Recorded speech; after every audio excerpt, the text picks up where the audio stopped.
الكويت بلادي الكويت سأبقى معها وتبقى معي بلادي الكويت بلادي الكويت تكلم تكلم يا مدفعي بلادي الكويت بلادي الكويت سأبقى معها وتبقى معي بلادي الكويت بلادي الكويت تكلم تكلم يا مدفعي بلادي الكويت بلادي الكويت نموت نموت وتحيا الكويت وتحيا الكويت نموت نموت وتحيا الكويت وتحيا الكويت وتحيا الكويت بلادي الكويت بلادي الكويت سأبقى معها وتبقى معي بلادي الكويت بلادي الكويت تكلم تكلم يا مدفعي بلادي الكويت بلادي الكويت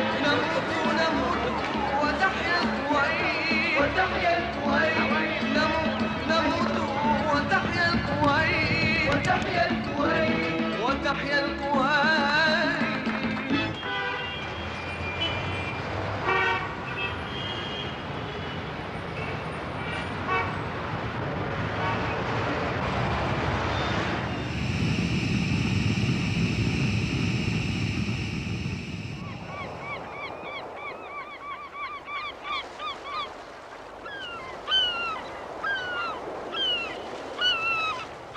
Going back to the older generation, my father's generation, that was the generation that had to suffer and work very hard. It was through their hard work, their devotion, their sense of commitment to their own society and their own responsibilities that they were able to make of us what we are today.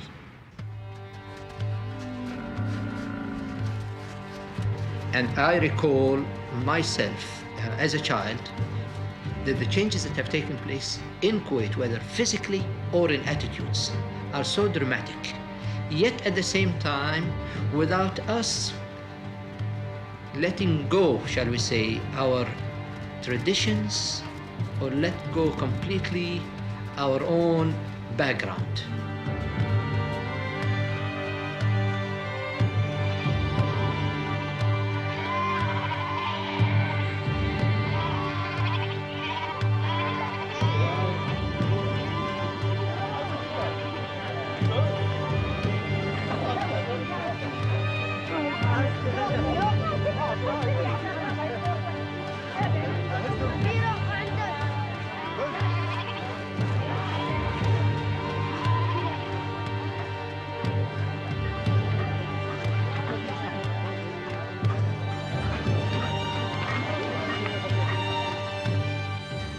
A nomadic community settled in a desert and evolved a new industry, a new trade, pearl diving, seafaring.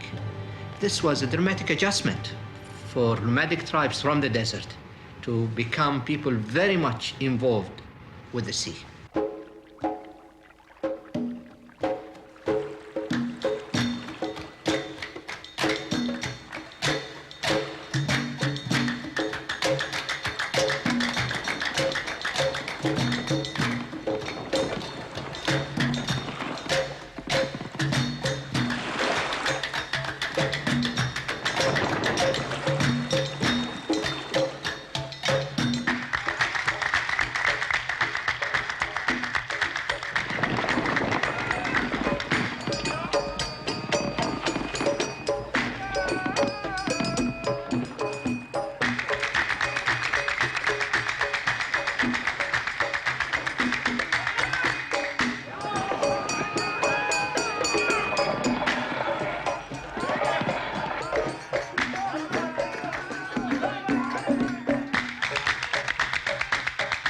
There is this sense of realism, which we borrowed, I think, from the toughness of the desert, the adventurism of the sea, the alertness of our harsh environment, and also the contacts with foreign cultures.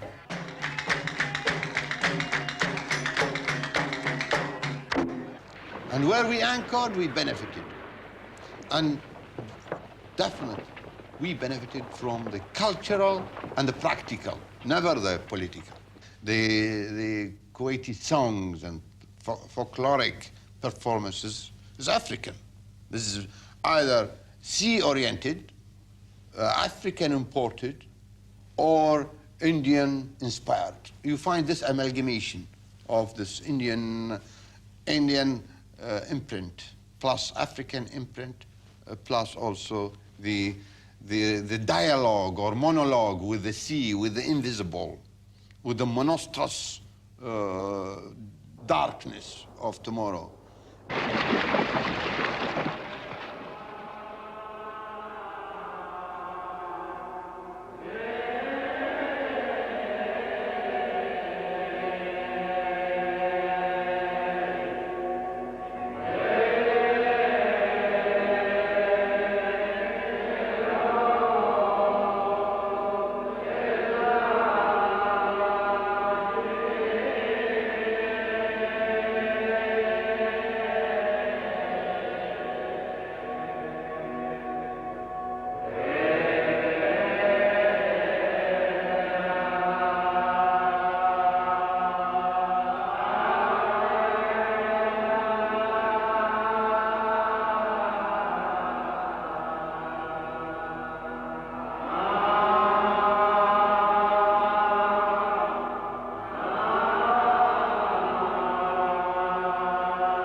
Discovery of oil made it possible for Kuwait to make a second phase adjustment, if you like, to a much broader world, to the world at large. So the world of today is not the world of the 30s or the 40s. استعداد ابدأ.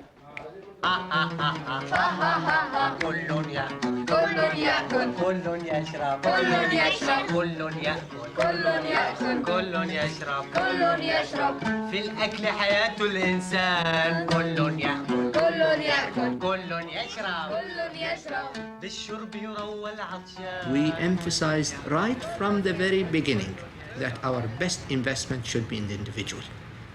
And if you look at the number of schools and the number of clinics and the number of hospitals that were built in Kuwait for over the last 30 years and relate them to the number of office buildings that were built for ministers and for government offices, you'll find that there is a great disproportion between these two, and that the emphasis has been on the man, the creation of better men, rather than the creation of better physical infrastructure. An individual is really a raw diamond.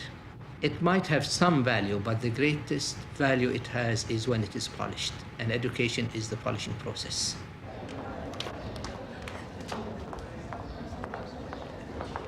It's not a structured society that is difficult to move in. This is a society which is built in the best Islamic tradition, where social mobility is a factor of the role of the individual in his society. So you can come from a very poor background. If you have the talent, you can go up in this society to become one of the most respected members of it.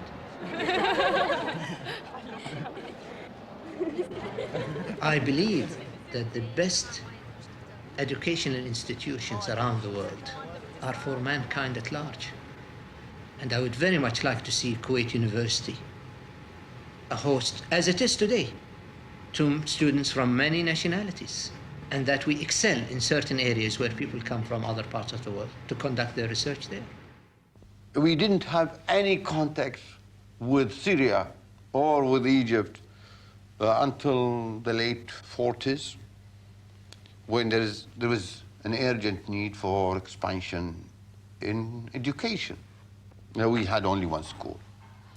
Well, the first thing we resorted to was to bring teachers from Palestine, who came in the late 30s, and then the outflow of Egyptians in education. Why did we do that? The overriding fact is this is an Arab territory. Its culture is Arabic. Its breath is Arabic. It's not only the language, not only the religion. It's part and parcel of the Arab world. The dynamism of the Gulf, the survival of the Gulf, is Arabism, but not political Arabism. It's Arabism of the daily life. Culturally, we are dominated by powerful outflow of Cairo and Damascus and Amman and Beirut. في الدول العربية اللي هي مثلا لسه نامية غير الشعب المصري، يعني مثلا هنقول مثال السعودية، هنقول مثال الكويت، هنقول مثال الإمارات، هنقول مثال الدول دي، بالنسبة التعداد بتاعها ضعيف، إنما إحنا تعدادنا كتير، فعلشان كده هم عندهم بترول، إحنا عندنا اليد العاملة الكادحة، فإحنا نقدر نقول إن إحنا أحسن منهم. أحسن منهم في إيه؟ في اليد العاملة. إيه الفايدة؟ أنا معايا فلوس لكن مش قادر أعمل بيها حاجة، بستعين بإخواتي العرب، بستعين بولاد العرب علشان يعملوا بلدي.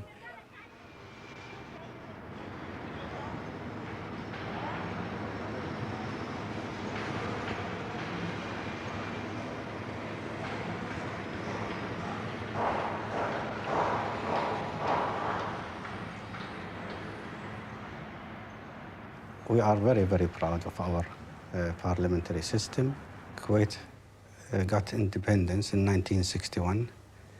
Immediately following that, the Emir issued a decree for a general election to elect a constituent assembly to prepare the constitution for the state. The number of members are 50, elected freely by the electoral roll. One of the advantages we have in Kuwait is that the member is elected on his merit, not on his party's merit, which we don't have a party system in Kuwait. So actually the member has to work very, very hard in order to get elected.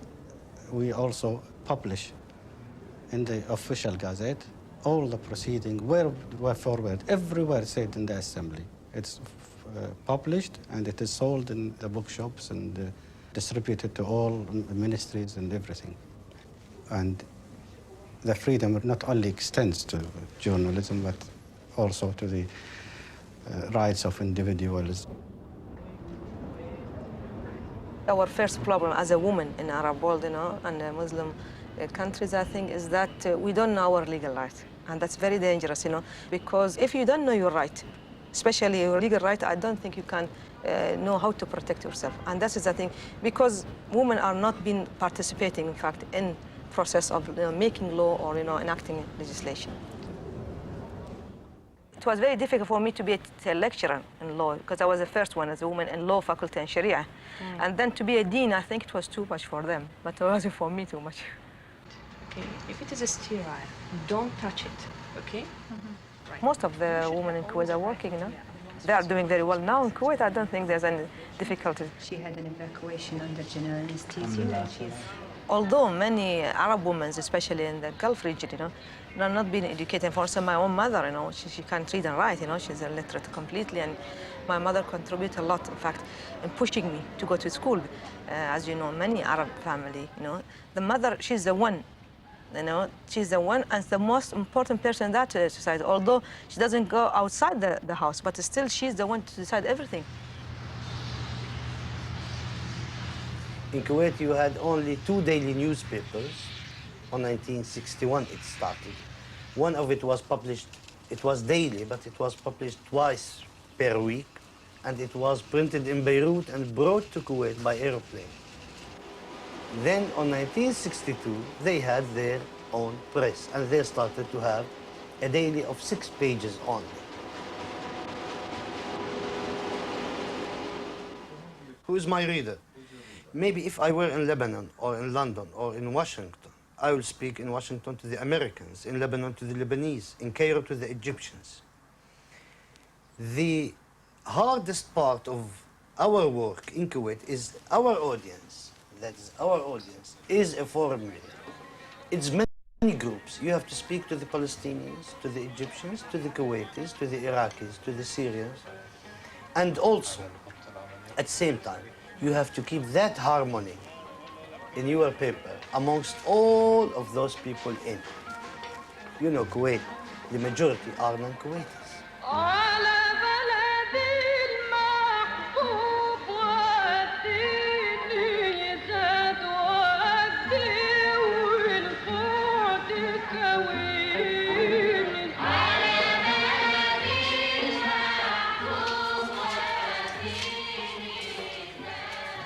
It is not the money, it's not the fortune in Kuwait which made journalism. What made journalism progress in Kuwait is freedom in Kuwait, because you can't have press without freedom. اوكي حبيبي تكرم الحمد لله على السلامة. اوكي رضا هلا. So you see, it's not the money. Having the money in Kuwait, it helped a lot to create journalism and to reach to the stage to which it is now. But the most important factor in journalism is the freedom. This lack of freedom in other parts of the Arab world had led the journalists to come from Syria, Egypt, Palestinian groups, Lebanese in particular. It wasn't just searching for gold.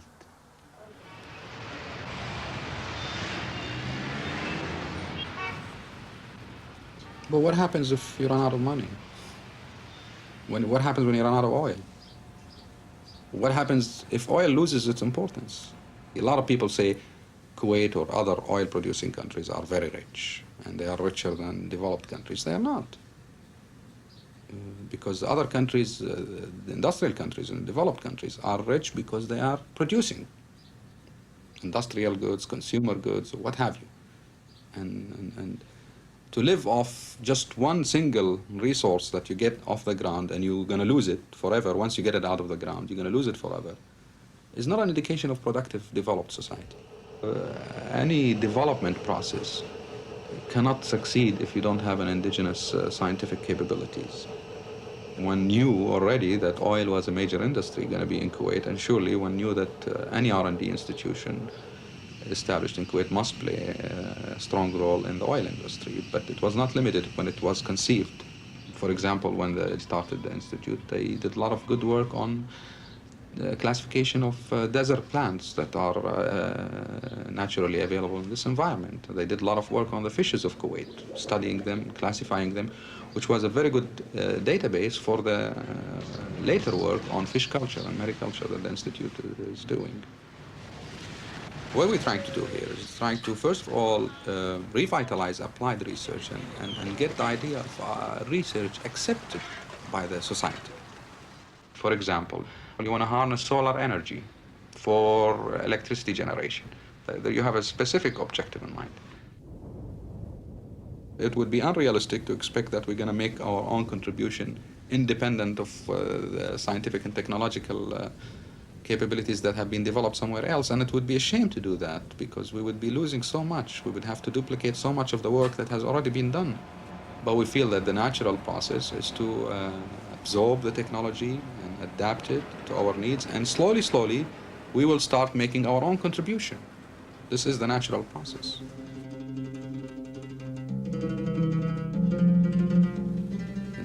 During the Arabic and Islamic civilization, we did exactly the same. Scientists from other civilization came and worked in Baghdad and Alexandria and Damascus, and they brought with them the scientific heritage from these other civilizations. And after it was assimilated, then the new productivity of that civilization started taking place, and we're doing exactly the same.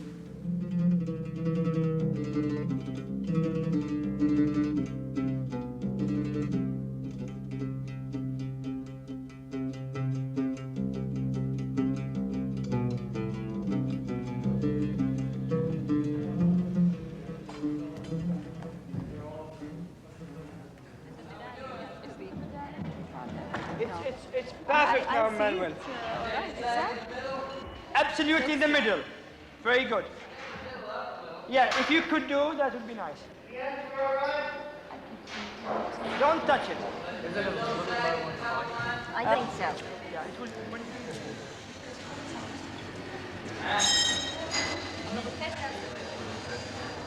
When we started collecting, my husband and I had no idea nor intention of putting it in a museum. But suddenly we realized that our house was too small to accommodate all these pieces that we've collected through the 8 years that we have been collecting. So we felt sad to put it in a warehouse or lock it in banks and things like that. So we thought of having our own museum. I think it's an act of selfishness to keep it for yourself and not to have others to enjoy it as much as you do.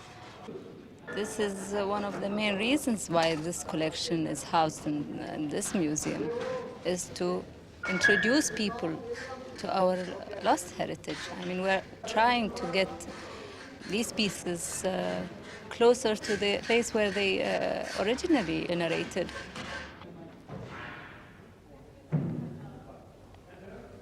There are very, very few people who have any idea, and I mean Arabs, who have any idea what Arab or Islamic art is. And this museum is going to reveal something to them. It is not only to show them something to be proud of, but maybe something to understand. At the beginning, I was looking at them as objects that I had nothing to do with. I mean, absolutely nothing. All I got from them was shape, form, color, nothing else. And with time, I began to realize that these objects were used 400 years ago, or admired 600 years ago, or manufactured 800 years ago. So they began to give me another meaning. And I began to see them as objects used in a certain place, at a certain time. I was interested in astrolabes, initially as works of art. But in Islamic tradition, art and science were very closely linked. Many people bought this at the time, also as a work of art. This happens again and again in Islamic science. Very often, art is mixed with science very much, in manuscripts, in objects, in astrolabes. An astrolabe could have been made very simply to serve its purpose. But of all the astrolabes I know of from the medieval period, they are all artistically inclined.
صدق الله العظيم. I don't remember that any Arab has tried this. Only the governments run after such big project. It's something related to civilization. It is something which is not materialistic. Even the things in it are materialistic. Even $100 million or more were paid to make it. Okay. But this is something looking after the heritage. This is something related to civilization. For this is important. The Kuwaitis are very ambitious. They want to stress and to confirm their presence as a people. They want to tell everybody that they are different and distinctive.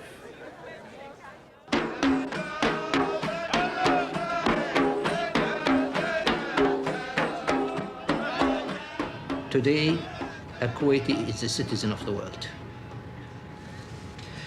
It has given him a sense of responsibility towards a much broader region than that of Kuwait, something which came as an evolution of Kuwait becoming a more of an important economic center than ever before. We are the product and the victims, shall we say, of the developments in the world that took place since the Depression. The only difference is we had to telescope development and evolution in such a short time.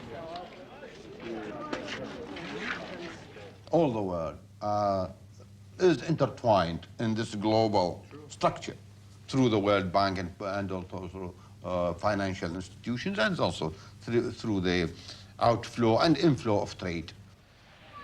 I believe that the key now for the Arab world is to establish an Arab consensus, the minimum of Arab understanding, the minimum of Arab solidarity, the elimination of tension, animosity among them.